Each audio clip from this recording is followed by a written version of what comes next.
കേരളത്തിന്റെ തനിമ വൈക്കോലിൽ പകർത്തുകയാണ് കടവൂർ കെ ബാബു എന്ന ഈ കലാകാരൻ. 32 ചതുരശ്ര അടിയിൽ നിർമ്മിച്ച കേരളത്തിന്റെ ദൃശ്യാവിഷ്കാരം പൂർത്തിയാക്കാൻ ഇദ്ദേഹത്തിന് വേണ്ടി വന്നത് 2 മാസം മാത്രം. ചുണ്ടൻ വള്ളം, ഫിഷർമാൻ, കഥകളി, പഴയകാല തറവാട്, ചെറിയ തുരുത്തുകൾ, ഊന്നുവള്ളങ്ങൾ, ചകിരി തുടങ്ങി കേരളത്തിന്റെ ദൃശ്യഭംഗിയും ഈ കലാകാരന്റെ കരുവിരുതിൽ തീർക്കപ്പെട്ടതാണ്. ഈ രംഗത്ത് കഴിഞ്ഞ 34 വർഷമായി സ്ഥാനമുറപ്പിച്ചിട്ടുള്ള ബാബുവിനെ തേടി നിരവധി പുരസ്കാരങ്ങൾ എത്തിയിട്ടുണ്ട്. 2006 കേന്ദ്ര ഖാദി കമ്മീഷന്റെ ഏറ്റവും നല്ല കരകൗശല സംരംഭകനുള്ള ദേശീയ അവാർഡ് കേന്ദ്രമന്ത്രി പ്രണാബ് മുഖർജിയിൽ നിന്ന് ഏറ്റുവാങ്ങിയ ചാരിതാർത്ഥത്തിലാണ് ഈ കൊല്ലം സ്വദേശി.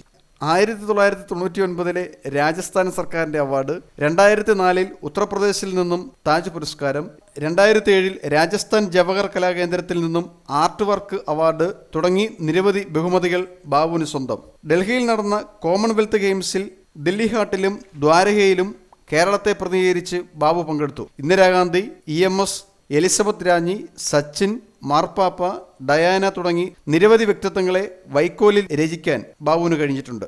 എന്നാൽ കേരളം ഇത്തരം കലാകാരന്മാരെ അവഗണിക്കുകയാണെന്ന പരാതിയിലാണ് ഈ കടവൂരുകാരൻ. ന്യൂസ് ബ്യൂറോ, കൊല്ലം.